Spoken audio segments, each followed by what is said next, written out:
Mesdames, Mesdemoiselles, Messieurs, bonjour et bienvenue dans ce JT. Et voici le sommaire de ce soir. Un groupe de danse des tronches avec un déhanché festif.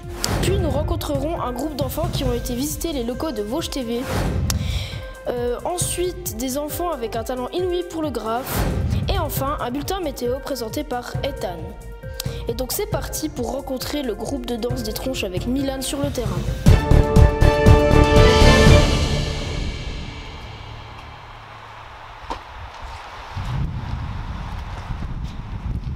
Depuis le centre aéré Les Tronches, sur les hauteurs de Remiremont, un groupe de jeunes s'entraîne depuis le début de la semaine, l'occasion pour nous d'aller à leur rencontre. Les élèves s'entraînent énergiquement chaque jour depuis leur premier cours en début du séjour. Les pas de danse et les déhanchés s'accumulent pour être les meilleurs lors du spectacle qui aura lieu en fin de semaine.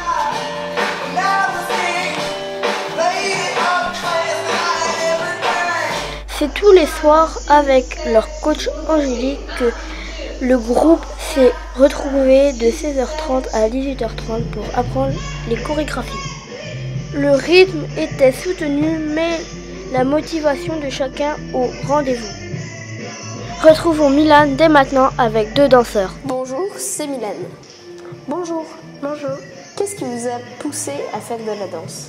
J'en fais déjà un peu tous les lundis soirs de 18h à 19h. Et la danse, est-ce une activité fatigante? Assez, oui. Et vous écoutez quel genre de musique pour danser? Pour danser, j'écoute bien souvent du Bellevue. Est-ce que la danse, c'est fatigant? Ça dépend. Si on fait pas trop d'entraînement le matin. C'est quoi qui vous a poussé à faire de la danse? J'aime bien la danse et je danse vraiment beaucoup quand je suis chez moi. Et c'est quel genre de musique que vous écoutez? Dance Monkey et plein d'autres musiques. Quel genre de musique? Il y a Dance Monkey, Wes, c'est la chanteuse, M. Pokora a tombé ou si t'es pas là. Merci, au revoir. Au revoir. Maintenant, partons rencontrer le groupe d'enfants qui est parti visiter les locaux de Vosges TV avec Florian. Le groupe est parti des Tronches ce mardi matin en direction d'Épinal pour visiter les locaux de Vosges TV. Les jeunes ont été accueillis par Stéphanie, journaliste de la chaîne locale. Elle leur a expliqué le fonctionnement et l'histoire de l'établissement. Le groupe a rencontré le rédacteur en chef qui est le responsable de tous les journalistes. Donc comme Stéphanie vous a dit, chaque jour on fait un petit programme, le programme de tout ce qu'il y a à faire. Sachant qu'il y a aussi plein de choses qui peuvent arriver. S'il y a un accident dans 10 minutes quelque part. La suite de la visite les a amenés dans le premier studio d'enregistrement, là où les voix sont captées dans un local insonorisé. Et donc, qu'est-ce qu'on fait? On met toutes les images bout à bout et ensuite on... Donc une cabine pour mettre sa voix off. Donc pourquoi on a ce type de matériau? Vas-y. C'est beaucoup isolant. Ils ont pu tester et vivre l'expérience. Aux membres des formations supplétives qui ont combattu auprès des forces françaises lors de la guerre d'Algérie entre 1959 et 1962, il a également promis une loi de réparation. Comme partout en France, aux Arquis, aux membres des formations supplétives. Donc une fois qu'on a la voix, on met les images qui vont avec et puis on finit le montage. La visite continue en direction d'un autre studio, là où les vidéos sont montées sur un ordinateur avec un logiciel dédié. C'est moi qui l'ai fait ça. En dehors, ils mettent le matériel dans ces box là, à roulettes, qu'ils mettent dans les camions après. Donc ici normalement, donc c'est une régie mobile. Donc ici, tu as le réalisateur, tu as Jérémy lui s'occupe du son. Donc... Alors ça c'est ce qui passe à la télé, Vosges Télé. Il a un petit peu... Ah non, il est en retard. C'est quoi? Pourquoi alors? Je ne me jamais posé la question. Après un passage par la technique et la visite du car régie, le groupe finit sa découverte des locaux de Vosges TV sur le plateau d'enregistrement des émissions. Fin de rencontre avec les acteurs de la chaîne avec un petit souvenir pour chacun des jeunes. Et maintenant, retrouvons les futurs dessinateurs professionnels au centre socioculturel de Remiremont avec Timothy. Partons à la rencontre des jeunes de l'atelier Street Art. Tous les matins de la semaine, le groupe avait rendez-vous au centre de Remiremont, à la Maison de la Culture. Ils ont été accueillis par leurs intervenants Benoît et Jeff, des artistes reconnus de l'art de rue. Là, tu vois, sur ton bleu, tu peux faire des contours en rouge. Et là, sur le rouge, tu peux faire des contours en bleu foncé. Les conseils des professionnels étaient les bienvenus. Durant ces temps de création, ils en ont pu toucher à tout. Bombes, Posca, sèche-cheveux, coups de ciseaux.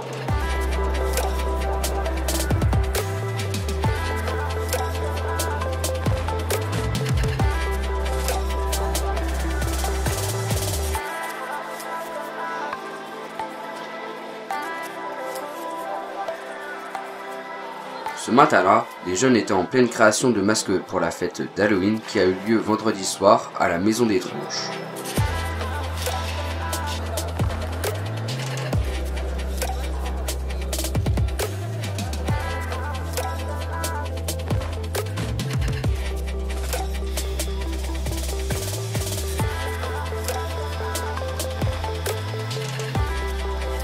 L'imagination était la clé du succès pour les graffeurs en herbe.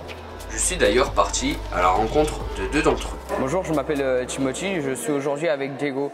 Bonjour Diego. Bonjour. Quelle est la différence entre le tag et le graphe? Alors le tag c'est plus genre la signature de l'artiste, que le graphe c'est l'ensemble, c'est le dessin, l'art, tout ça, les couleurs. Alors quand vous faites du tag et comment dire, du graphe, comment ça se passe en fait? Vous êtes tout seul ou à deux, ou par exemple vous formez un petit groupe pour vous conseiller ou Là en revanche on a fait un groupe avec les intervenants, c'est une aide quoi, c'est une grande aide, ouais.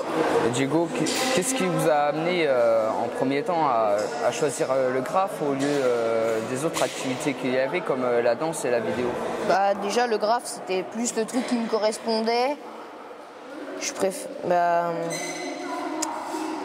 Les autres activités c'était pas tellement des choses que j'apprécie. Non, le graphe c'est vraiment le truc qui me correspond.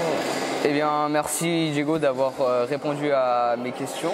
Je vous souhaite une bonne continuation. Au revoir. Oui, à bientôt.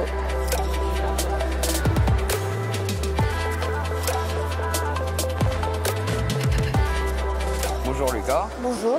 Lucas, pourquoi avez-vous choisi cette activité au lieu d'une autre comme la danse ou l'atelier vidéo? J'aime bien le côté artistique, du coup j'ai choisi cette activité. Qu'est-ce qui vous a plu le plus dans cette activité qui vous a donné la décision finale de faire du graphe? Par exemple pour aujourd'hui, j'ai pris comme inspiration Halloween. Quelle sensation ressentez-vous quand vous faites du graphe? Je me sens très bien, je suis heureux en graphant. Quelle est la différence entre le graphe et le tag? Est-ce que c'est la même chose ou est-ce qu'il y a certains styles différents? Le tag, c'est plutôt une signature en blanc, en une seule couleur. Et le graphe, c'est plutôt du dessin. Voilà. Eh bien, merci Lucas d'avoir répondu à mes questions. Je veux dire au revoir et à une prochaine fois. Au revoir. Donc nous approchons de la fin de ce journal, donc nous allons regarder la météo présentée par Ethan. A tout de suite.